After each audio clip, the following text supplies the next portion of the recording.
आज हम लेकर आए हैं उत्तराखंड की खबरें। उत्तराखंड में अगले 3 दिन जमकर बरसेंगे बादल। आज सभी जिलों में होगी बारिश।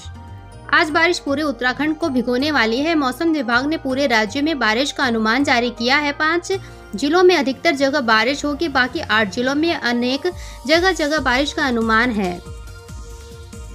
58 घंटे बाद खुला जोशीमठ में बद्रीनाथ नेशनल हाईवे। 200 श्रद्धालुओं को पैदल पार कराया रास्ता। लैंडस्लाइड से बंद हुआ था NH।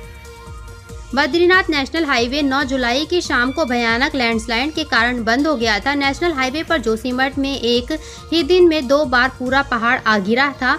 BRO ने लगातार काम करके 58 घंटों में नेशनल हाईवे पर पैदल आवाजाही के लिए रास्ता बना दिया है। इस दौरान 200 से अधिक तीर्थयात्रियों को दूसरे छोर पर पहुंचाया गया। उत्तराखंड में IFS अफसरों के तबादला सूची तैयार। CM के सिग्नेचर का इंतजार, इन्हें मिल सकते हैं महत्वपूर्ण पद।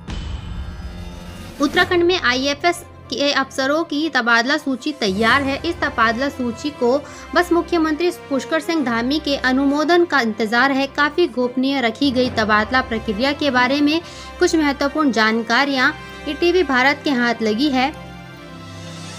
काशीपुर में 2 बाइकों की टक्कर से हादसा, 1 की मौत 3 घायल। काशीपुर में बड़ा सड़क हादसा हो गया है। इस हादसे में 1 युवक की मौत हो गई, 3 युवक गंभीर रूप से घायल हो गए। हादसा तब हुआ जब 2 बाइक आपस में टकरा गई। हादसे में जिस शख्स की मौत हुई है यूपी के फर्रुखाबाद जिले का रहने वाला है। लिबाड़ेहड़ी जा रहे हरीश रावत को पुलिस ने रोका, हिरासत में लेकर बंदी गृह में बैठाया, घंटों बाद छोड़ा। कांग्रेस नेता हरीश रावत को आज मंगलोर पुलिस ने हिरासत में लिया। हरीश रावत लिबाड़ेहड़ी गांव जाना चाहते थे। उससे पहले ही पुलिस ने उन्हें रोका। कुछ देर हिरासत में रखने के बाद हरीश रावत को छोड़ दिया गया। मायके होते हुए रुद्रप्रयाग पहुंचा सैला रानी रावत का पार्थिव शरीर। सैकड़ों लोगों ने दी श्रद्धांजलि। केदारनाथ विधायक शैला रानी रावत का कल अंतिम संस्कार किया जाएगा। आज उनके पार्थिव शरीर को टिहरी उनके मायके होते हुए रुद्रप्रयाग लाया गया, जहां सैकड़ों लोगों ने उन्हें श्रद्धांजलि दी। हर किसी को रुला गए शहीद आदर्श नेगी। विनोद भंडारी को भी दी गई अंतिम विदाई, झलकी लोगों की आंखें।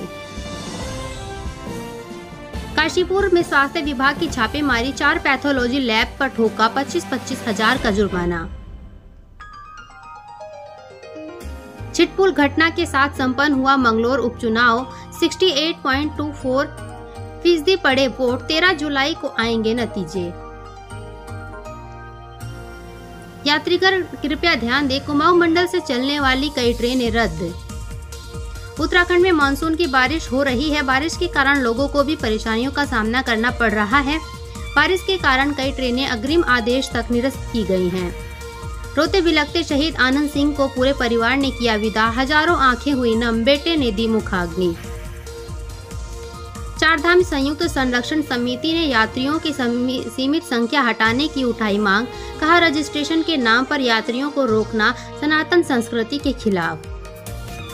उत्तराखंड चारधाम यात्रा की शुरुआत होते ही भारी संख्या में विभिन्न राज्यों के श्रद्धालु पहुंच रहे हैं, जिससे धामों में भारी भीड़ देखने को मिल रही थी।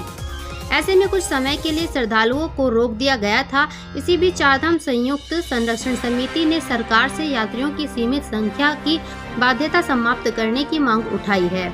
नैनीताल तत्कालीन DM के खनन भंडारण को अनुमति देने का मामला हाई कोर्ट में 10 दिन के भीतर याचिकाकर्ता पेश करेगा जवाब। हाई कोर्ट में आज नैनीताल के तत्कालीन जिलाधिकारी सबिन बंसल द्वारा उच्च न्यायालय के आदेशों के खिलाफ जाकर खनन भंडारण की अनुमति देने के मामले में सुनवाई हुई। कोर्ट ने याचिकाकर्ता को राज्य सरकार की तरफ से दिए गए शपथ पत्र का उत्तर 10 दिन में देने के निर्देश दिए। बद्रीनाथ उपचुनाव में कम वोटिंग प्रतिशत ने बढ़ाई कैंडिडेट्स की टेंशन, इतना हुआ मतदान। बद्रीनाथ विधानसभा सीट पर चारों उम्मीदवारों का भाग्य EVM में कैद हो गया है। इस सीट पर उपचुनाव में 51.43% लोगों ने मतदान किया, जो पिछले चुनावों में हुई वोटिंग से भी सबसे कम है। पुलिस ने किया 2 चोरियों का खुलासा, 4 आरोपियों को किया अरेस्ट। दिन में रेकी कर रात को कर देते थे कांड। उधम सिंह नगर पुलिस ने बीते दिनों रुद्रपुर में हुई 2 चोरियों का खुलासा किया है। पुलिस ने इस मामले में 4 आरोपियों को गिरफ्तार किया है। आरोपियों में से 3 चोर हैं और 1 चोरी की माल खरीदता था। तीनों चोर दिन में रैकी करते थे और रात में मौका देखकर चोरी कर लिया करते थे। मंगलोर हिंसा पर भाजपा कांग्रेस ने एक दूसरे पर लगाए आरोप, निर्वाचन आयोग से मिलकर की शिकायत।